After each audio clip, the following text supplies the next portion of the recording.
we're going to start with Dom, who in himself will help us look at learning from the companies that show how happy workplaces can be integral to commercial success. And in particular, Dom has built not just one, but two £30 million businesses. So I think that's somebody we all want to hear from. Can I now please get you to welcome Dom?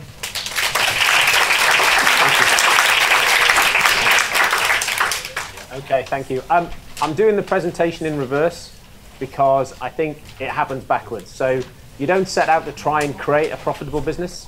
You have to try and create a happy workplace, and you end up with a profitable business. So they're my contact details there, which would normally be at the end, and they're at the beginning. I just thought I'd share with you something. Oh, hang on, it's working on here. It looked like it was working on here. There we are. Right, this is my abiding memory of Henry, wherever you are, Henry. And I was just saying to Kathy, who we haven't met for about 4 years, 5 years maybe, since the last time she was doing some learning development training for me at a company I was running in London. And whenever I used to meet Henry, he used to hug me. And when he started Happy, this was one of the things that you used to do at Happy, which was all of this compulsory hugging stuff. And the whole idea of it, it used to make me feel really quite awkward. And now it doesn't. I have also been on my own journey, if you like. And it's driven, to me, it's all driven. I'm a rationalist. I mean, perhaps I think I'm a rationalist. I'm probably just as emotional as everybody else. But I do like to read things and say, okay, that's great. How do we put that into practice? And Henry once had me speak on a conference for him. And he introduced me and he said, of all the people he'd ever worked with, he'd come into contact with, I was the biggest magpie. And then I went and put stuff into practice quicker and more sort of compulsorily than anybody else he'd met. And he saw that as the secret to my success. And this is actually Schiphol Airport in Amsterdam. For the ladies in the room, this is what the gents' urinals look like. And this is a fly. And there's a fly in the porcelain in the urinals at Schiphol Airport because the guy who designed it said he reckoned it reduced the splashback and therefore cleaning costs by up to 65%. And so it makes me think why there's not a fly in every urinal, because it just seems to be totally compelling. It's free. And so they're the type of things that I've gone through my working life, reading stuff, picking things up and saying, they're free, I'll do that, why wouldn't you? And so I'll share with you some of those. So I work in a company called Pier 1 Hosting. So we run 1% of the internet. We've got big sheds full of servers. But in reality, we're a service business. It's about our people and the interactions our customers have with our staff. So we're much more like a hotel or a bar or a restaurant than we are an IT company. We're not like Apple or Dell. We don't make stuff. We just have our people interact with our customers every day, and either they like us more or they like us less than they did last week. But this is a hotel. Just to give you an example, I was staying in a hotel in San Antonio. We've got an office there. And I travel a lot. I'm probably out of the UK 1 week in 3, 1 week in 4, staying in hotels. I've seen the inside of hotels in many international cities, and that's the only bit of the city I've seen. Oh, that and the drive to the airport. And I rang down and I said, I'm in Texas, remember? And so I ring down and I said, I'd like something that's not on the menu. So the US, they're great at giving you things that aren't on the menu, but they're not good at the healthy option. So I said, what I'm after is some fruit and some natural yogurt. It took some time to work out what natural yogurt was in Texan. But once we'd done that, they then sent me a plate of food, which was enough for a family of 5 for a week, and about a gallon of yogurt. And so I ate as much as I possibly could, and then they took it away. The next day I rang down, and Maria again picked up in room service, and she said, I'm really sorry, Mr. Monkhouse, but I have to ask you, what was the matter with your breakfast yesterday? I've never stayed in a hotel where anybody in room service gave a shit what I had for breakfast, like once or twice. And she said, because I did that specially for you, and lots of it came back. And I said, Maria, it was only because it was enough food for 5 people. And she said, oh, okay, well, I'll just do you a smaller portion. So I got sort of enough for 5 people for 3 days on the second day. So look, as Kathy said, I've run a number of companies, and it's really simple. My brother says I'm a one-trick pony. And if you've got a trick that you're good at, why not stick to it? And to me, it's this. It starts with happy staff. I can't contemplate ringing anybody, talking to anybody, having any type of customer service interaction with them, and getting amazing customer service if they're not happy. I ring Orange and I have crappy customer service because the person I speak to hates their job. right? And it doesn't matter how much you script it, you can't get over the fact that they're not having a good day. So then we get some happy customers. If we get happy customers, they spend more money with us. They tell more people that they should come and do business with us. We make more money. We get to invest in more happy staff. And so it seems incredibly simple to me. So that's what we do. And so I'd like to take you in a journey through time. I'll definitely hold the record for the most slides in whatever length of time it is today. I'm going to rattle through all of these. More than happy to have a copy of them. And you're more than welcome to come down and spend any time you want with us down in our office in Southampton. And talk to the team, not me, and find out how it really works.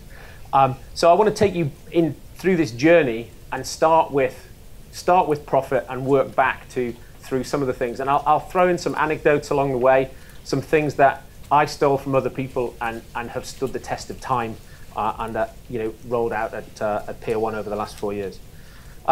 So this is something that I did. I read, it was a Harvard Business Review article in 1990. And what it said was, this is where the stat, it's 15 to 26 times more expensive to find a new customer than keep an old one. That's where this comes from, this piece of research.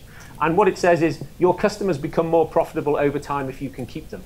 And so that seems quite a compelling thing. Why would you want to churn them off and go to all the trouble of finding another one if you can keep them? And it becomes more profitable over time. And one of the ways you can measure that is Net Promoter Score. Does everyone in the room know about Net Promoter Score? Because if you do, I won't talk about it. No, you don't. OK. So if you do a customer satisfaction survey, and before I discovered Net Promoter, I did too. You'd ask people 27 questions. You get this average score. And you'd say, you get an average customer satisfaction score of 3.14, and there'd be the strategic objective to take it to 3.147. And nobody knew what it meant. And in reality, if a customer scored you a 5 out of 10, you thought they liked you. And so what you could say is 97% of our customers didn't hate us because they gave us a score of 5 or more, none of which is actionable or useful or interesting, but you sort of felt like you had to go through the process, otherwise you didn't care. Net Promoter says, look, we're just going to ask one simple question. We're going to say, would you recommend Pier 1 to your friends and colleagues? And we're going to ask you on a scale of 0 to 10. And with the zeros in there in case anyone might think 1 is higher than 10. And what we find out is that actually, if people give you 9s and 10s, they like you enough to tell other people that you're good. And they like you enough to spend more money with you.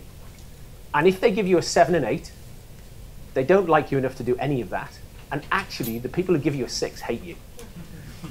So they, in Japan, it's slightly different because there's a cultural difference and nobody gives anyone a score outside of 4 to 7. So the analysis in Japan is much more difficult. But this is what we do. We do what we call a transactional survey. So every time any one of our customers touches us, we ask them this question. And we also do a sort of every 6 months what we call a pulse study, where we ask people in general, how are we doing? And this gives us loads of actionable input because the next question is, and what could we have done better? If somebody gives us a 6, they get a phone call to find out how we could fix it. And so that's about us trying to stay on top of those little things that we do that annoy people. And here's just some pan-European work that was done. I can't tell you who it's for. But as you can see, the revenue from the promoters grew 19%, the tractors shrank, and the passives, they grew too, but not as much. And so that's what that's about, going and asking actionable customer satisfaction survey stuff. And quite often you're fixing something that the customer is annoying, but it's annoying the staff because the customers will be complaining to the staff about it all the time. And then somehow, you've got no mechanism for rolling all that up. So that's what we do. And what about happy customers? What are they worth?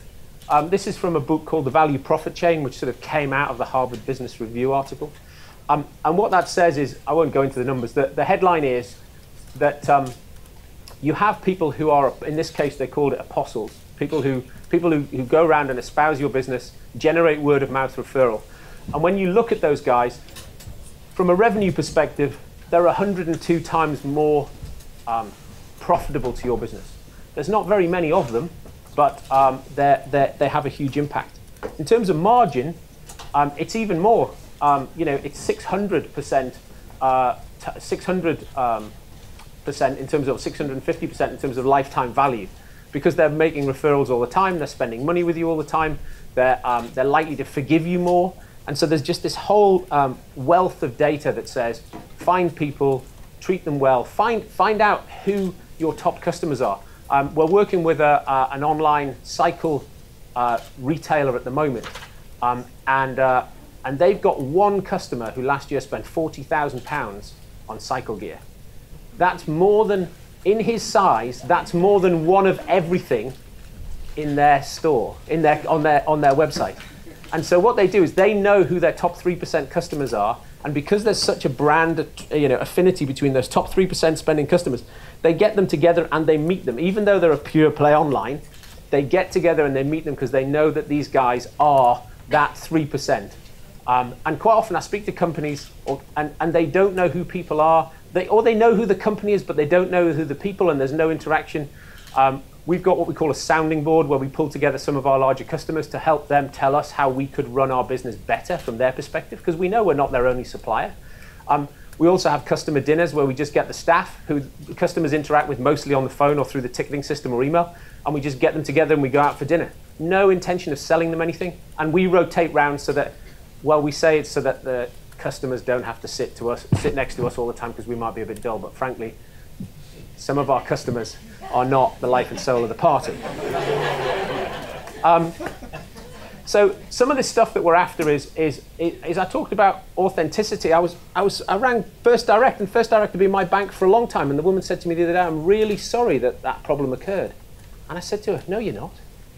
And I just hate that when people say they're sorry and they're not. You know, if you don't like doing customer service work, go and be a traffic warden. You know, like go something where you get to do what you do best every day. You know, make somebody miserable. Don't pretend that you're getting something out of making them happy. You know, this is what that's about. It's about transforming customers into advocates. We run busy websites for people. So we run a lot of e-commerce sites, and there's a pure play e-commerce retailer for teenagers. Young women, misguided. They do about £50 million a year online. Looking at the demographic, most of you will never have heard of them. But the interesting thing is that they changed platforms with us and they went live. And 11 o'clock on the Monday morning, they made the switch on Sunday. 11 o'clock on Monday morning, their site fell over. And I spoke to their MD at 5 o'clock on Monday night, and he said, "Dom, I've had to give out £100,000 worth of credits to my customers today because I can take their credit card information, but I don't know what they bought. And so I've had to give all those people their money back." And by the time Friday came around, he was still giving away £35,000 a day in credits. But our team had actually slept in the office for 3 days. They just hadn't gone home because they felt there was no point in passing it off to somebody else. They were sleeping in shifts. We were doing everything we possibly could. It wasn't our fault. We weren't to blame. We were just trying to work with them and their other suppliers to try and make this happen. We pulled in consultancies from the US. And at the end of the week, he said, "You know what?" He said, "I think your people care more about my stuff than my people do." And that's the type of people that we need and the relationships that we build. Ultimately, they fired their development partner, but they kept us as a hosting company because we built, you know, amazing relationships with them. When it got tough, we were able to help them out. And so, actually, that's what this model here from Practice What You Preach is. It's a financial model that says, how can you predict your financial success in a sort of professional service, customer-driven business?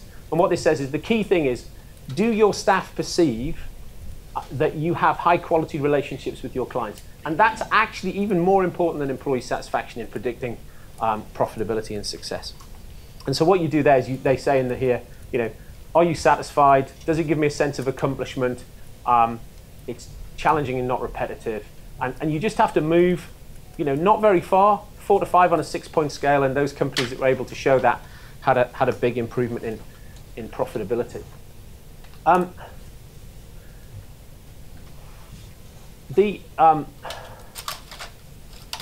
It's interesting here. I remember looking at some work that Nationwide Building Society had done when it was still okay for banks and building societies to sell things to customers without getting sued. And there was a direct link between the tenure of their sales staff and their success. And so, you know, and I know that one of the reasons the main reason we're in Southampton and not in London is because we'll have a lower turnover of staff. We just will. I've run tech companies in London, and it's really hard to get staff turnover under sort of 25%. And if you're a customer and you've got an account manager in our case, or a technical account manager or salesperson, you invest time in the relationship with them. You teach us how your business runs. And if we keep rotating the staff, it drives our customers insane. And so, you absolutely want to start at the beginning and say, how do we build a business where we're going to have as low a staff turnover as possible? Because we know that tenure drives customer satisfaction. And some of that is just some stuff from the JD Power survey about cars. And so this is good car, good dealer. People buy a car from the same place again if it's a good car and they have a good dealer relationship. If they buy a good car from a bad dealer, it drops through the floor, but actually a good dealer can make the difference to a crappy car. And so, that's the power in a sector driven by brand, where they still spend a lot of money doing TV advertising, and it's all about the emotional experience. It comes back to the people. When you took your car in, did they do what they said they'd do? Did you feel ripped off? Did you feel they were... It comes back to all of that sort of soft stuff. So I've just got a question to pose the audience, though, because Henry asked me to do some interactive stuff rather than just, bury you under a tidal wave of, me talking to you. And so I've got a question, which is, what would be different about your workplace if everybody trusted everybody else?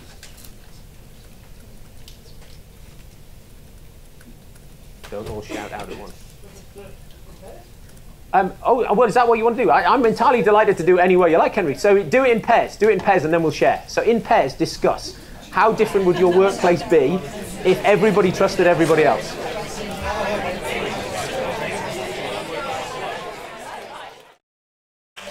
You can carry on discussing that afterwards. A couple of people shout out what would be different. Things would get done more quickly. Deliver a better service.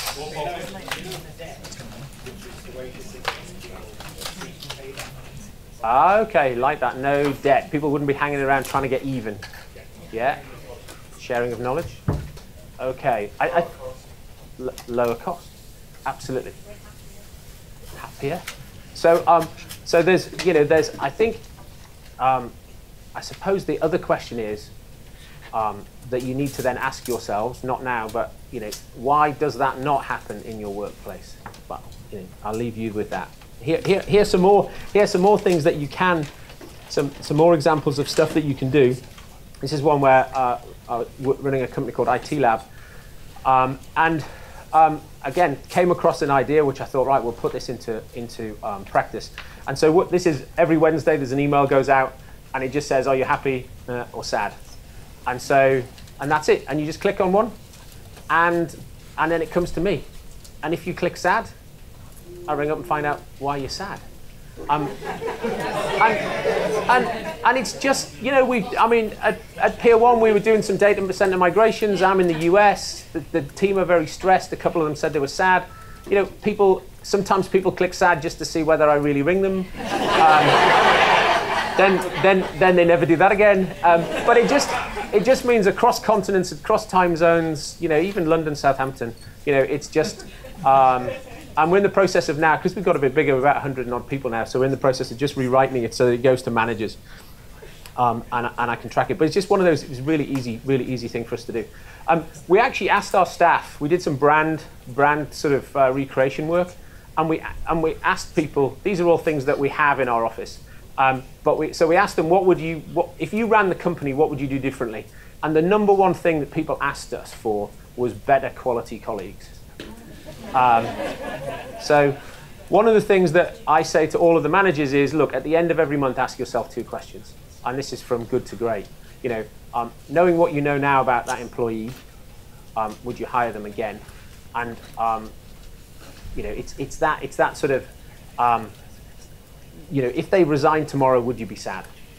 And knowing what you know about them, would you hire them back? And it's just, and if you can't say yes to both those questions, you have already, in the back of your mind, made your decision that they're not a keeper, but you just haven't done anything about it. And so one of the things that Emma was talking about in Google, some of that stuff about managers is about having those difficult conversations with people. One of the other things is rules. So rules do my head in. Where do they come from? Who makes them up?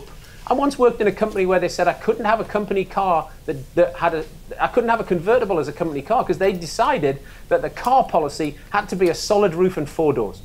I mean, who was in that meeting where that made sense? That's absolutely out. Anyway, we do some things here where from time to time I email out and I say, look, give you £10 if you can give me a stupid rule.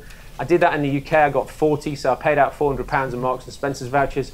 I did that globally, I got 250, and I still haven't managed to work my way through it a month later. But the reason that this is here is because nobody has a rule that says don't come to work naked, and yet nobody does, right? So we are all able to work without stupid rules.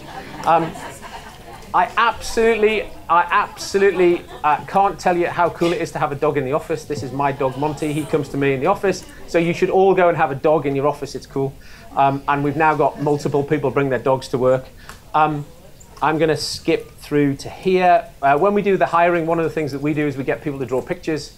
We're absolutely after people's attitude. We do test for skills. So we do, do you know something about Linux? Do you know something about Windows? Can you sell? We test for that and we interview for that. But then we get people to do drawings. We ask them, what is it that motivates you and inspires you? And this is a good picture. This is another good picture. This is a not so good picture. That was just so that you can see what level of discernment you have to take. And actually, it's not that difficult to do good, bad. One of the other things you've got to do is you've got to try and create a great environment, I think. And we've moved offices recently. And I looked at the old office that we'd done. It was okay. And one of the things for us is it's a war for talent, if you like. I want to be an employer of choice. I want anyone who walks in for an interview to want to work for us. And so for that reason alone, if you look at the cost of the office, like here, it's lovely, right? And if you're an accountant and you just look at that, you'd say, well, that's expensive. But actually, if you look at it in terms of your total cost of acquisition of talented staff, if you want A players, if you want to reduce staff attrition, the cost of your office space is almost insignificant. And so one of the things we did is we sent a note round, sort of snog, marry, dump, about the old office. What did you like? What should we have more of? And what do you want? The climbing wall didn't make it, but this is us in our pub. We've got a pub in the office. This is our slide, which we put in the office. And so some of that is all of these things, and you can see here that actually there's a putting green at the back. They're all things that the staff thought would be cool because they looked at pictures of other people's cool offices and they said they wanted to do. Gives you hair.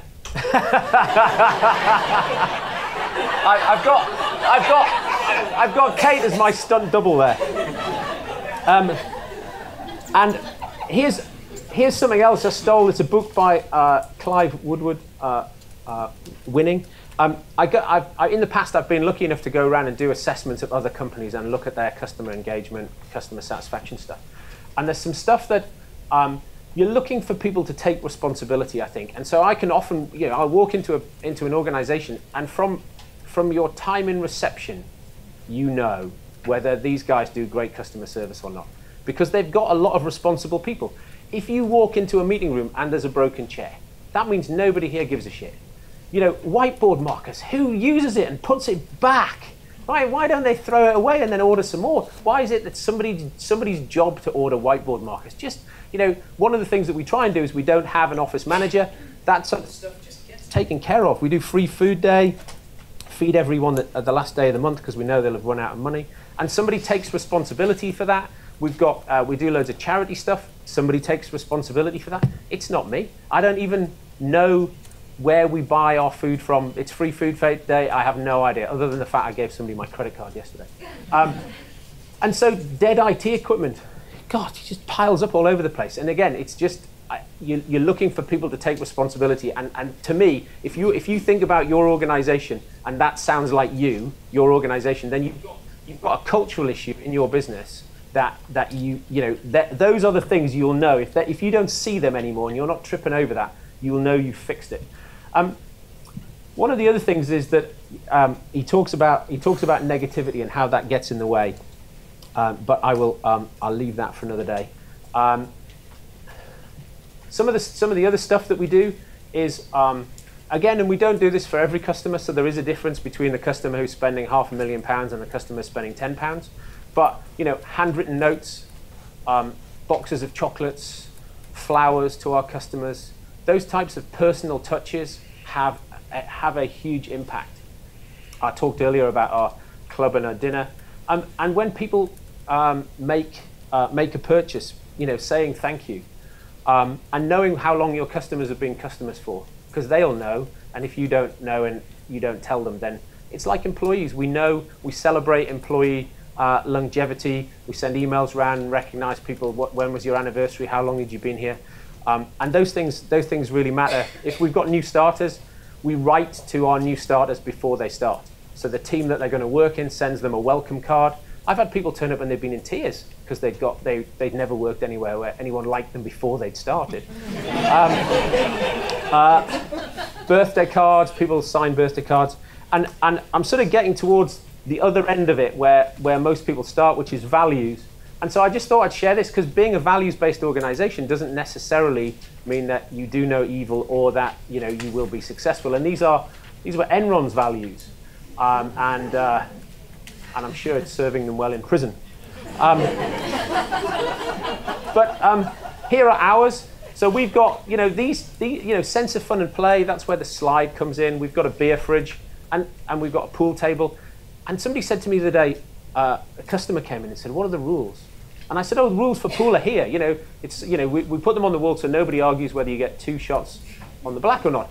And he said, "No. What are the rules?" I said, "I don't know what you mean." And he said, "Well, when can you play pool and when can you drink beer?" And I said, "Well, whenever you like." And it just totally and utterly blew his mind. And I thought he was a quite progressive managing director of quite a progressive company.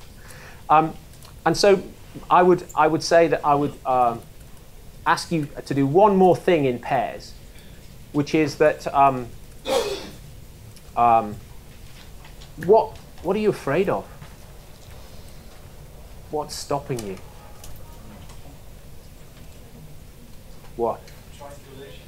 Oh, no triangulation. Okay, I'm being told I've got 1 minute, so let's not do that in pairs. Do that afterwards. Triangulation, I'll finish on that because that's great. That's been one of the things that I've discovered late and has had a profound impact at Pier 1. So from the executive team down, what we've said is, so triangulation is if you come to me and say, "Sarah, right? So that's fine, right? So how do you stop that gossip? How do you stop that negativity, that undermining? Well, what happens is if you say that to me, I say, "Well, that's great. It sounds to me like you have a problem with Sarah. So I need you to go and have that conversation with Sarah. Why don't I give you 72 hours to do it? And I'll check to see whether you have." And that's what we do. So we've made this cultural shift where that's what happens from the top of the organization down. You force people to have the difficult conversations. You force people to confront those interpersonal relationships that aren't working. And it's completely transformed our business. There you go.